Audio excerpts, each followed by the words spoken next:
Alright, we're going to be processing a deer today. Got a nice buck killed up in Kentucky. Getting everything set up, got my cutting board out, got my knives sharp, counters cleaned off. We're going to get some meat cut up. And as it's something a little different, we're going to cut it up and cube it and put it in jars and can it to preserve it. That way when you get hungry and get ready to eat, you don't have to think so far ahead as to have to thaw it out and then figure out how you're going to cook it and then take the extra time to cook it. We can go ahead and I'll do it right now. When we're canning it, it'll be cooked. All you can do is warm it up. It's going to be nice and tender because it's basically pressure cooked, and it's going to be ready to eat. So we'll get started here, put some meat on the counter, start doing some butchering, and once we get enough meat butchered up, we can do a batch of cans. We'll start the canner. And here we have a big hind quarter, the back leg. I got the sink cleaned out. I'm just going to use that to put my meat in so I don't have to worry about filling that and making a bunch of mess with a bunch of bowls.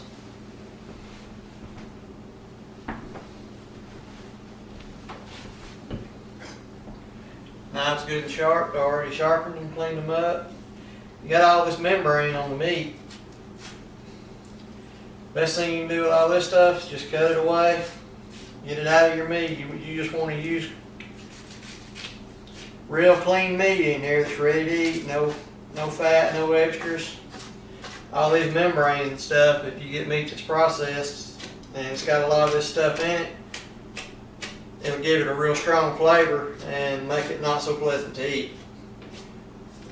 So the more trim work you do, it takes a little more time and effort to do it, but when you sit down at the dinner table, it's well worth it.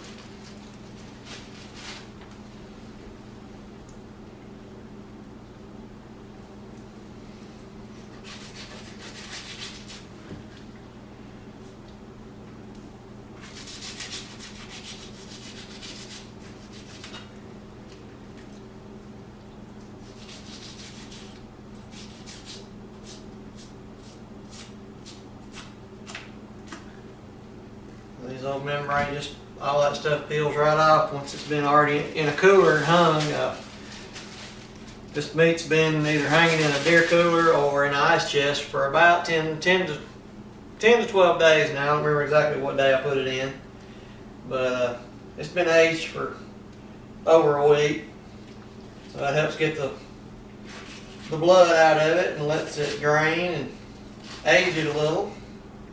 Alright, I got a lot of my meat cut up, got it off the bone, quartered up, cleaned all the fat and tendons and silver skin off all the meat. Got a batch ready to go, just to get ready to go in the canner. Got them in the jars. I'll let you take a look at what we got going on. Got a batch of jars here, got the meat in it, sitting there. A bottle of beef broth, I'm going to use that to put in as a filler and a little bit of flavor holder. So we're going to get out and add the beef broth to the jars. Then I'm going to put my seals and lids on. Give the broth a little shake, make sure it's good to go.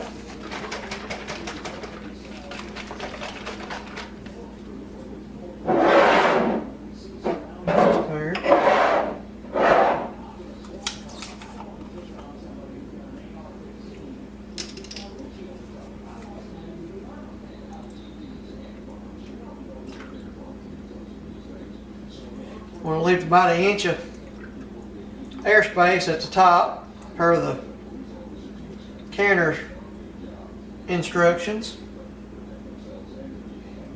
You do this stuff, always read the instructions, because some of the different canners or different types of canning processes and jars may have different instructions to make sure you get it right. You don't want to waste any of this deer meat.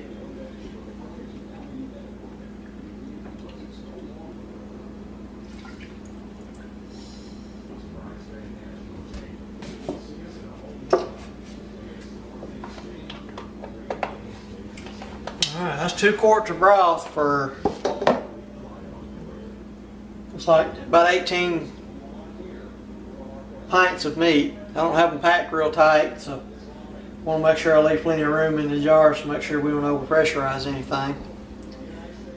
Now we're going to get the seals, which I boiled them in hot water and on the stove, and sterilize them while the jars were in the dishwasher.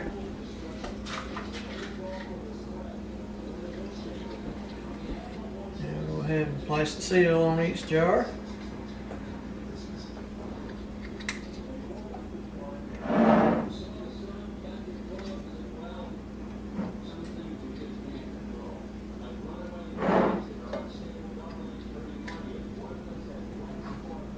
Alright, got a seal on all of them. Now it's time for a ring. Hold it down for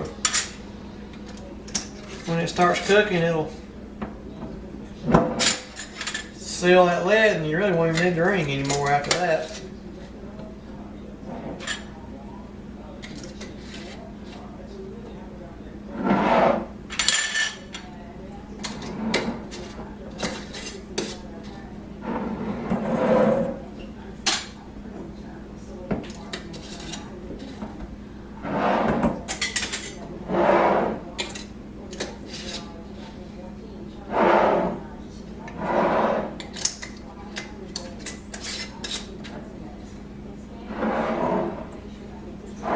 Remember, once you run this through the canner, it gets done.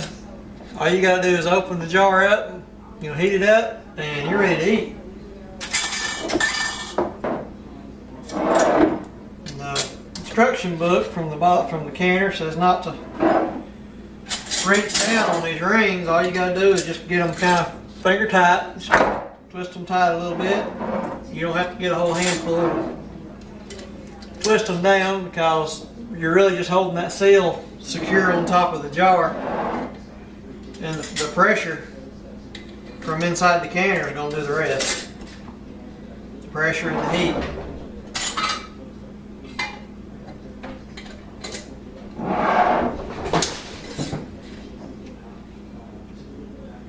Alright, what I do is place the jars in, and I got 3 quarts of water in there per the canner manufacturer recommendations.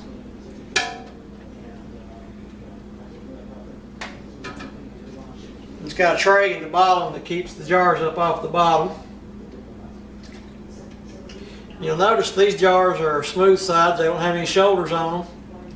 So that way it makes them easier to clean and keep up with.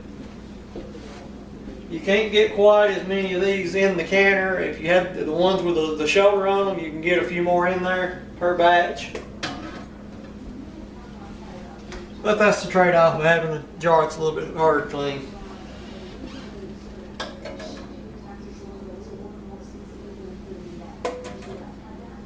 I think you can actually get a little more in these jars.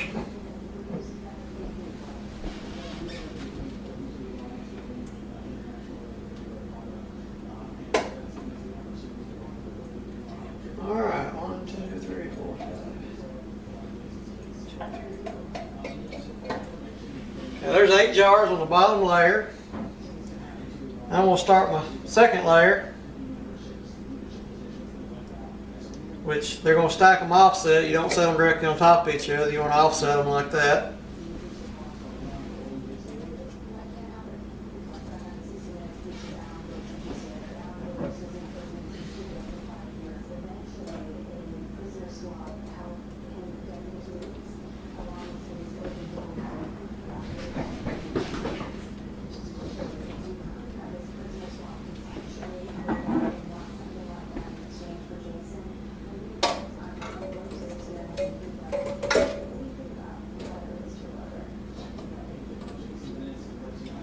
And I've actually got one more jar here that I can get in my canner. I'll just put that in the refrigerator and save it for the next batch. Get ready to go ahead and put our lid on.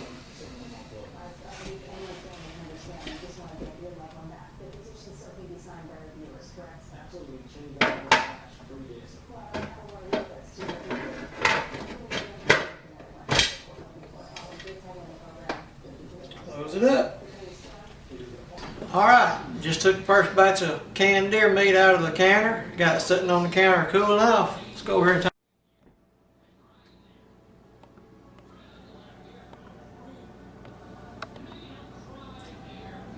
Got them all sealed up, sitting on a cooling rack.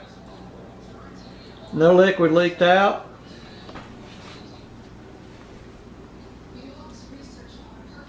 Take a look. You can see they're all almost completely full to the top, not totally. You can hear the lid, the seals popping as they cool off and sealing.